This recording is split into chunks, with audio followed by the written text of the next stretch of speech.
Semaine 3, jour 2. Bonjour et bienvenue à notre série d'études méditatives Dieu au quotidien sur la lettre de Jacques.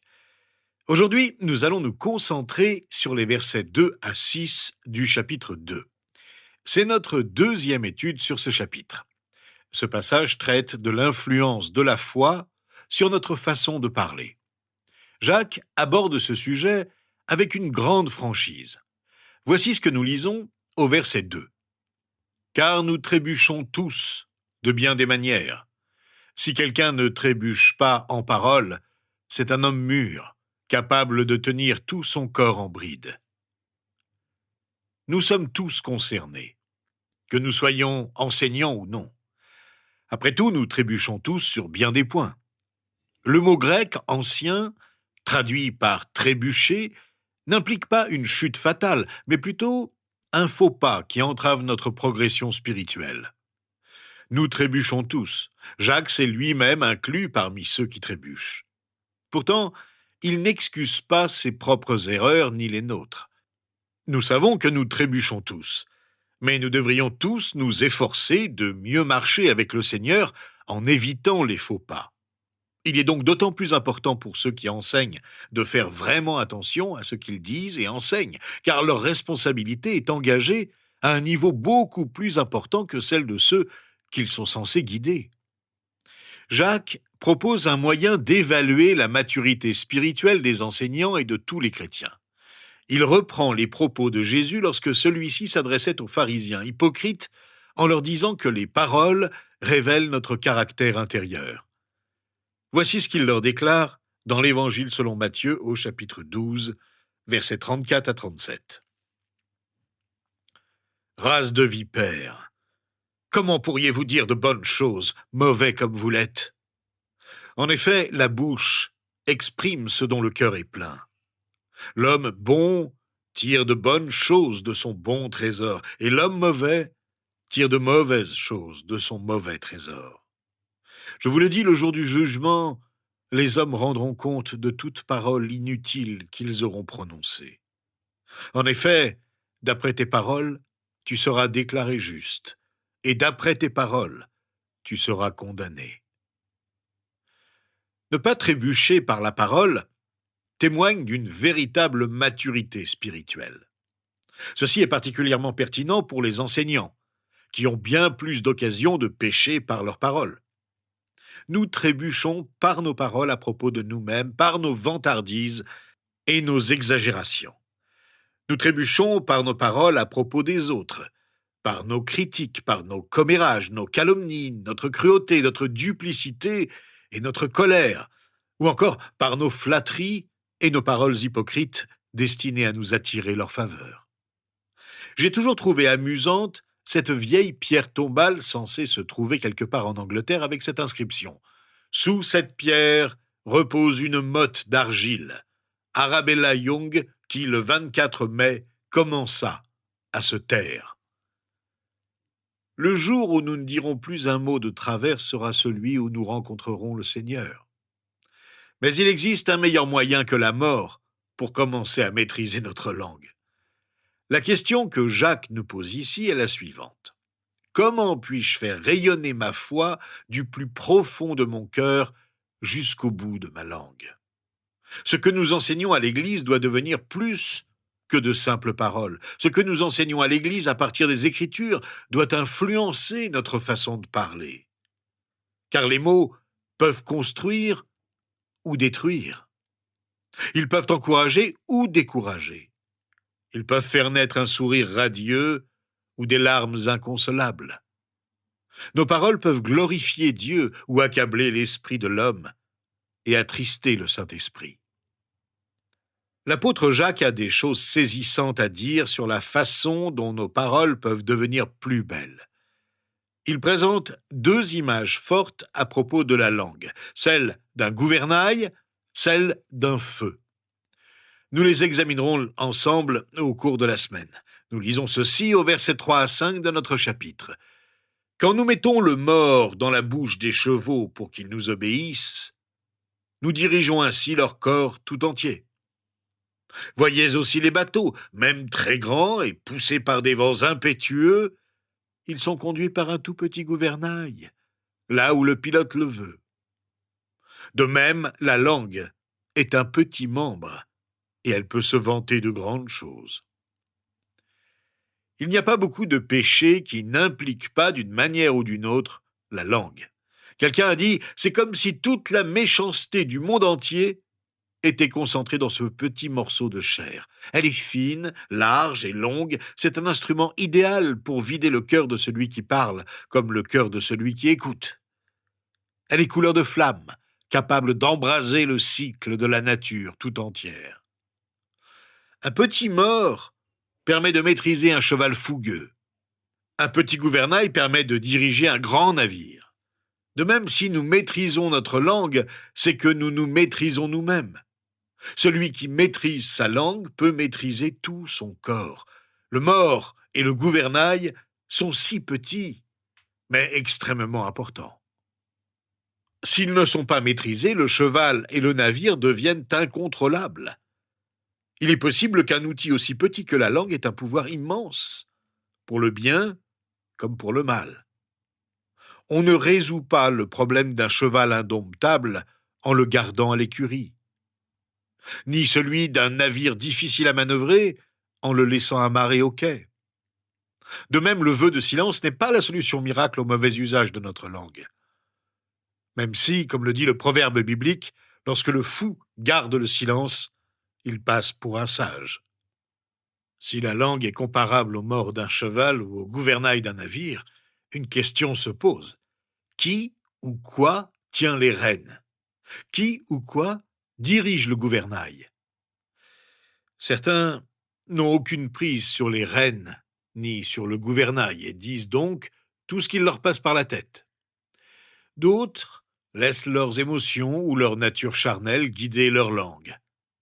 Jacques nous invite à laisser l'Esprit de Dieu, agissant à travers l'homme nouveau, diriger les rênes et le gouvernail de sa langue.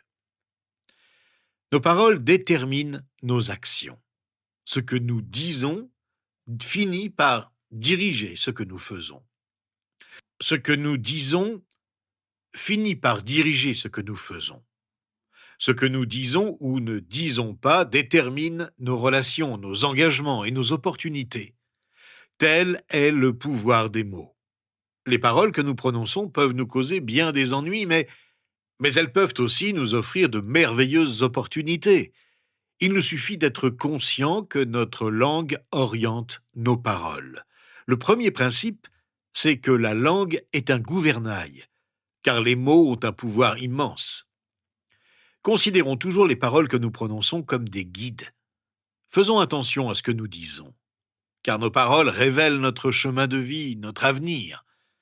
Avez-vous traité vos paroles comme des guides dans votre vie, en leur accordant toute l'importance qu'elles méritent? Parfois, nous parlons sans nous rendre vraiment compte de l'importance de ce que nous disons. Comment pourriez-vous dire aujourd'hui, d'une manière nouvelle et réfléchie, mes paroles sont véritablement un gouvernail pour ma vie. Je veux donc prononcer des paroles qui la guident dans une direction qui honore Dieu. Voyez-vous, si la langue est un gouvernail, cela signifie qu'elle peut être guidée dans la bonne direction par mes paroles. Mes paroles sont un gouvernail, je dois en prendre conscience, c'est une pensée positive. Mais Jacques va plus loin dans son propos sur la langue et ajoute ceci au versets 5 et 6. Voyez comme un petit feu peut embraser une grande forêt. La langue aussi est un feu. C'est le monde de la méchanceté. Ainsi, la langue se trouve parmi nos membres. Elle souille tout notre corps et enflamme le cours de notre existence, étant elle-même enflammée par l'enfer. Les propos que nous tenons ont non seulement le pouvoir de diriger nos actes dans la mauvaise direction, mais aussi celui de détruire. Comme nous le lisons dans le livre des Proverbes, au chapitre 18, verset 21, la langue a pouvoir de vie et de mort. Ceux qui aiment parler en goûteront les fruits. Le feu de la langue a brûlé bien des gens. La comptine qui fait croire aux enfants que Les bâtons et les pierres peuvent me briser les os, mais les mots ne me feront jamais de mal, est loin d'être vraie. La douleur amère d'une parole prononcée contre nous peut nous marquer à vie, bien après la guérison d'une fracture. Dans les deux illustrations précédentes, le cheval et les navires sont contrôlés par de petits objets. Dans cette dernière illustration, une immense forêt est détruite par une minuscule étincelle. C'est ainsi que la langue peut contrôler et détruire. Car ce que les autres nous disent et ce que nous disons aux autres peut avoir des conséquences durables, positives ou négatives. Une remarque sarcastique ou critique, même anodine, peut infliger une blessure profonde et durable. Un encouragement ou un compliment bienvenu peut inspirer quelqu'un pour le restant de ses jours. Ces paroles nous rappellent celles des proverbes. Pareil à un fou qui lance projectiles et flèches et sème la mort, voilà ce qu'est un homme qui trompe son prochain et qui dit « N'était-ce pas pour plaisanter ?» Quand il n'y a plus de bois, le feu s'éteint. Quand il n'y a personne pour critiquer, le conflit s'apaise. Il faut du charbon pour alimenter un brasier, du bois pour alimenter un feu, et un homme querelleur pour attiser une dispute. Encore une fois, Jacques ne nous dit pas de nous taire ou de faire vœu de silence. À bien des égards, ce serait plus facile que de maîtriser véritablement sa langue. Le mors, le gouvernail et le feu peuvent tous être extrêmement bénéfiques lorsqu'ils sont utilisés à bon escient. Pourquoi les paroles de Jacques et celles des proverbes paraissent-elles si dures ? Eh bien parce que Dieu nous connaît. Dieu sait combien il est facile pour moi, et probablement pour vous aussi, de penser à la grossièreté des autres dans leur façon de parler, mais de passer complètement à côté de l'impact de nos propres paroles chez les autres. Dans ma tête, je ne voulais sans doute pas être aussi dur que les mots que j'ai prononcés. Dans ma tête, je ne voulais sans doute pas être aussi accusateur que mes mots l'ont laissé paraître. Mais les mots que j'ai lancés sont donc plus destructeurs que mes pensées. Je dois donc toujours rester conscient que les mots ont le pouvoir de détruire. Les mots sont comme une brique. Je peux utiliser une brique pour briser une vitre ou je peux utiliser une brique pour construire un bâtiment. Nous devons donc admettre humblement que nous sommes tous concernés par notre tendance à ne pas utiliser notre langue comme nous le devrions, et que nous commettons tous des fautes dans nos paroles chaque fois que nous parlons sans réfléchir aux conséquences de ce que nous disons. Mais Jacques ne fait pas ce constat dans sa lettre pour nous accabler. Au contraire, il sait que nous sommes tous les mêmes et nous demande de garder le contrôle de notre langue pour que nous parvenions à la maîtriser, car c'est le seul moyen de maîtriser notre corps tout entier. Jacques sait qu'il s'agit de progresser, de passer de l'enfance à l'âge adulte, et que la maîtrise de notre langue est un art difficile. Nous ne serons jamais parfaits, nous commettrons tous des fautes de beaucoup de manières, mais nous voulons mûrir spirituellement en veillant constamment à ce que nous pensons et disons. Prions donc ensemble pour que l'Esprit continue son œuvre en nous. Seigneur, nous confessons que nous ne parviendrons jamais à contrôler ce que nous disons sans ton aide. Nous ne pouvons pas compter sur nous-mêmes. Alors nous venons vers toi, qui nous a transformés par ta grâce, pour que tu nous aides à acquérir ta sagesse. Aide-nous à exprimer ce que nous pensons dans le but d'édifier, d'encourager et non de détruire. Aide-nous à dire la vérité avec douceur, sans jamais la compromettre. Nos paroles sont importantes, Seigneur, et nous te remercions pour ta patience envers nous. Continue de nous aider à traiter les autres avec respect et à ne pas nous mettre en colère contre eux. Permets donc que notre foi véritable ait toute sa place dans notre vie. C'est en ton nom que nous te le demandons et t'exprimons toute notre reconnaissance. Amen. Eh bien, rejoignez-nous demain. Nous poursuivrons notre réflexion sur le pouvoir des paroles que nous prononçons.